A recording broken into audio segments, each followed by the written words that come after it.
ஆண்டவராகிய இயேசு கிறிஸ்துவின் நாமத்தினாலே எங்கும் நிறைந்தவர் ஒளிதின் சார்பாக வாழ்த்துக்களை தெரிவித்துக் கொள்கிறேன். இந்த காலவெளியில் கூட கர்த்தருடைய வேதத்திலிருந்து சில விஷயங்களை நாம் தியானிக்கலாம். ஆதாரமாக எடுத்துக்கொண்ட வேத வசனம் சங்கீதம் எழுந்த புஸ்தகம் 84ஆம் அதிகாரம் 5ஆம் வசனம் 6ஆம் வசனத்தை நாம் தியானிக்கலாம். இதை செய்கின்ற தலைப்பு என்று சொன்னால் தேவனிடத்தில் பலன் கொள்ளுதல் என்கிற தலைப்பிலே நாம் பார்க்க போகிறோம். அந்த வசனம் என்ன போட்டிருக்குது அப்படிங்கிறத நம்ம பார்ப்போம். உண்மையிலே பலன் கொள்கிற மனுஷனும் தங்கள் இருதயங்களில் செவையான வழிகளை கொண்டிருக்கிறவர்களும் பாக்கியவான்கள். அழுகையின் பள்ளத்தாக்கை உருவ நடந்து அதை நீரூற்றாக்கி கொள்கிறார்கள், மலையும் குளங்களை நிரப்பும் அப்படின்னு போட்டிருக்கு. இன்னைக்கு செய்தியோட தலைப்பு தேவனிடத்தில் பலன் கொள்ளுதல் அப்படிங்கிற தலைப்பில் நாம் பார்க்கிறோம். ஆதாரமான வசனம் 84ஆம் அதிகார சங்கீதத்தில் 5-6 பார்க்குறோம். இது ஆழமான வசனங்கள். ஆனால் இதில் நம்ம ஒரு குறிப்பிட்ட ஒரு பாட்டை தான் பார்க்க போகிறோம். தேவனிடத்தில் பலன் கொள்ளுதல் அப்படிங்கிற தலைப்பில் பார்க்குறோம். அதில் முதல் வார்த்தை போட்டிருக்கு, உண்மையிலே பலன் கொள்ளுகிற மனுஷன். தேவனிடத்தில் பலன் கொள்ளுதல்லாம் என்ன அப்படிங்கிறத நம்ம சொல்லுவோம். அப்போ பார்க்கும்போது தேவனிடத்திலிருந்து வலிமையை பெற்றுக்கொள்ளுதல், தேவனிடத்திலிருந்து திடகாத்திரத்தை வாங்குதல் அப்படிங்கிற பொருள் தான் அந்த பொருள். தேவனிடத்தில் பலன் கொள்ளுதல் என்ன அர்த்தம்? ஆண்டவரிடத்திலிருந்து வலிமையை பெற்றுக்கொள்ளுகிற அனுபவம், ஆண்டவரிடத்திலிருந்து மிகப்பெரிய தைரியத்தை பெற்றுக்கொள்கிற நிலை அப்படின்னு சொல்லி அர்த்தம். சரி, இந்த உலகத்தில் இன்னைக்கு அநேகர் என்ன செய்கிறாங்கன்னா, அநேக மனுஷங்கிட்ட இருந்து நிறைய விஷயங்களை சக்தியை வாங்கணும், நிறைய கற்றுக்கணும், நிறைய பலனை வாங்கிக்கணும், நிறைய நம்ம நினச்சணும், அறிஞ்சு வச்சுக்கணுன்ட்டு காரியங்களை நடப்பிக்கிறாங்க. அதை செஞ்சு காட்டுறாங்க. சிலவங்களுக்கு தோல்வியில் முடியுது, சிலவங்களுக்கு வெற்றியாக முடியுது. அதுக்கான பயிற்சியும் பெற்றுக்கொள்கிறாங்க, வாங்குறாங்க. ஒரு தொழில் ரீதியாகவும் இருந்தாலும் சரி, அல்லது ஒரு பிஸ்னஸ் அடிப்படையிலும் சரி, அல்லது ஒரு கல்வி அடிப்படையிலும் சரி, இல்லை ஒரு ஊழிய அடிப்படையிலும் சரி, அவங்ககிட்ட போய் கற்றுக்குங்க, இவங்ககிட்ட போய் கற்றுக்குங்க அப்படி சொல்லி பலவிதமான மனிதர்களே நினைச்சாங்க, எடுத்துக்காட்டாக மேற்கொள்ள சொல்கிறாங்க. ஆனால் அது அந்த அளவுக்கு பொருத்தமானதாக இருக்காது. எதுவாக இருந்தாலும் தேவனிடத்திலிருந்து பெற்றுக்கொள்ளுகிற வலிமை தான், தேவனிடத்திலிருந்து வரக்கூடிய பலன் தான் மனிதர்களை நிலைநிறுத்தக்கூடியதாக இருக்கிறது. இதை நம்ம பார்க்கக்கூடிய செய்திகள் தலைப்பு என்னென்னு சொன்னால், தேவனிடத்திலிருந்து பலனை பெற்றுக்கொள்ளுதல்ங்கிற தலைப்பை தான் நம்ம பார்க்குறோம். அதாவது தேவனிடத்தில் பலன் கொள்ளுதல்னு சொல்லி பார்க்குறோம்.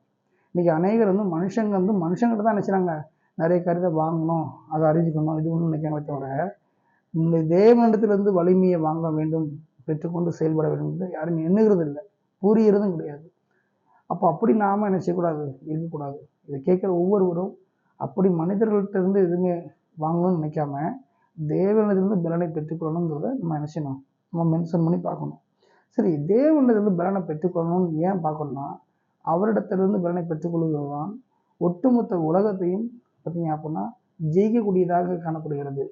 தேவனிடத்திலிருந்து பலனை பெற்றுக்கொள்கிற அனுபவம் என்பது உலகத்தை ஜெயிக்கக்கூடியதாகவும் உலகத்தின் காரியங்களை மேற்கொண்டு அதை கீழ்ப்படுத்தக்கூடியதாகவும் இருக்கிறது.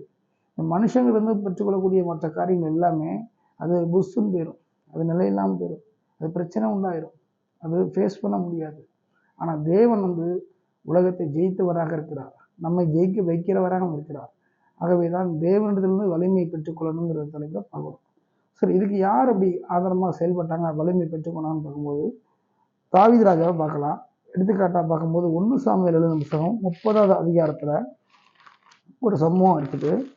அந்த சம்பவத்தை ஒரு வசனம் வாசிக்கிறேன்.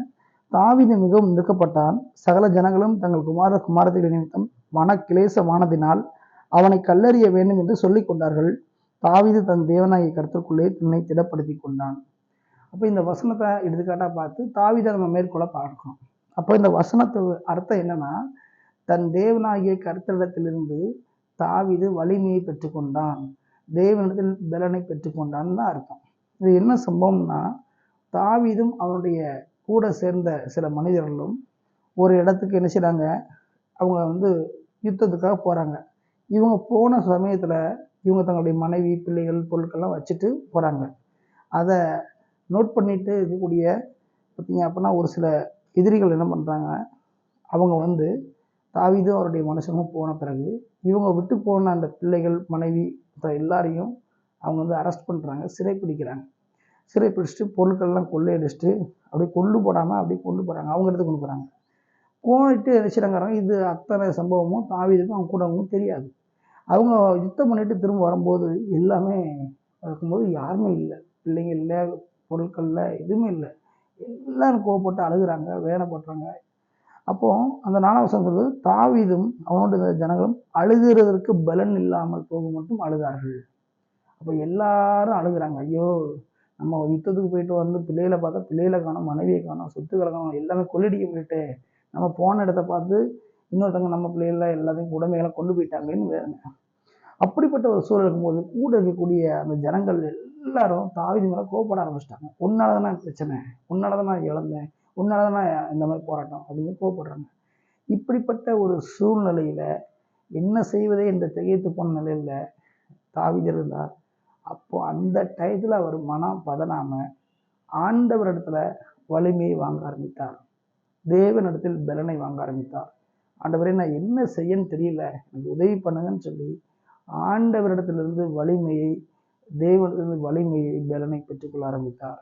அந்த வலிமையை பெற்றுக்கொண்ட அந்த நிமிடத்திலே நான் அந்த எதிரிகளை கடத்தி கொண்டு போன, சிறைப்படுத்தி கொண்டு போன, அரெஸ்ட் பண்ணி கொண்டு போன அத்தனை எதிரிகளையும் நான் பின்தொடர வேண்டுமா இல்லையா, ஜெயிப்பனா இல்லையா அப்படின்னு கேட்கும்போது, நீ பின்தொடர்ந்து அந்த படையை நோக்கி போ, நீ வெற்றி பெறுவாய், இழந்து போன அனைத்தையும் திருப்பிக் கொள்வாய் ஆண்டு வாக்கு பண்ணுகிறார். அப்போ ஆண்டவர் உத்தரவு கொடுக்கறதுக்கும் வாக்கு பண்ணுறதுக்கு ஏற்ற மாதிரி ஆண்டவர்கிட்ட என்ன செய்கிறாரு, இவர் இந்த வலிமையை பெற்றுக்கொள்கிறவராக இருந்தார். இது என்ன தெரிகிறதுன்னா, இது கேட்டுக்கொண்டிருக்கிற கவனிக்கிற ஒவ்வொருவரும் நம்ம வாழ்க்கை அநேகர் என்ன செய்யலாம், அவங்க விரோதமாக பேசியிருக்கலாம், எழுந்திருக்கலாம், கூட நம்ம செஞ்சோம் தீமை வந்துக்கலாம். அது மாத்திரமல்ல, நம்மளால தான் எல்லாம் கெட்டு போச்சுன்னு அநேகர் நம்மளை சொல்லலாம். உன்னால தான் கெட்டேன், உன் கூட சேர்ந்து தான் அதை பண்ணேன், எல்லாமே நாசமாக போச்சுன்னு உங்களை குற்றம் சொல்லிக்கிட்டே இருக்கலாம். அந்த மாதிரி சூழ்நிலை நம்ம மனம் தளர்ந்து விடாமல், அழுது விடாமல், தேவனிடத்தில் பலன் கொள்ளுகிறவராக பலனை பெற்றுக்கொள்கிறவர்களாக இருக்க வேண்டும். அப்படி தாவீது இருந்து பலனை பெற்றுக்கொண்டார். அந்த பலனோடு அவர் போய் எதிரிகளை ஜெயித்து சிறைப்பிடிக்கப்பட்ட அத்தனை பேரையும் திரும்ப அழைத்து கொண்டு வந்தார். சகலத்தையும் இழந்து கொண்டதை திருப்பி கொண்டு வந்தார்.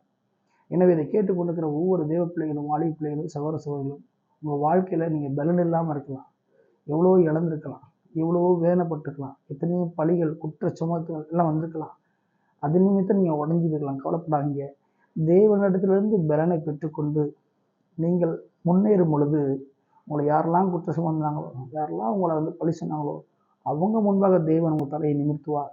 அது மாத்திரமல்ல, வெற்றியோடு இழந்து போன அனைத்தையும் திரும்ப கொண்டு வர வைப்பார். ஆனால் இதை கேட்டுக்கொண்டிருக்கிற ஒவ்வொரு தேவ பிள்ளைகள், ஊழியர்களும், ஆசிரியர் பெருமக்களும் யாராக இருந்தாலும் சரி, நீங்கள் ஊழியம் செய்யலாம், வேலை பார்க்கலாம், படிக்கலாம், என்னாலும் செய்யலாம். உங்கள் வாழ்க்கையில் தேவனிடத்திலிருந்து நீங்கள் வலிமையை பெற்றுக்கொண்டால்தான் எல்லாவற்றையும் கடந்து போக முடியும். பாருங்கள், தாவீது அழுதுகிட்டே போகிறாரு.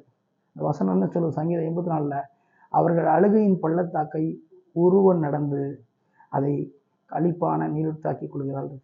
இவங்க வடித்தது கண்ணீர். ஆனால் ஆண்டவர் அந்த கண்ணீரின் மத்தியிலையும் பலனை தேவனிடம் வாங்கினபடியினால், தாவீது வாங்கினபடியினால் அதை ஆனந்த களிப்பாய் மாற்றினார்.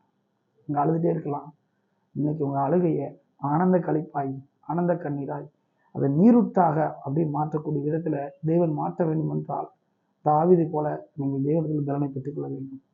அழுகையை நீரூற்றாய் மாற்றினார்.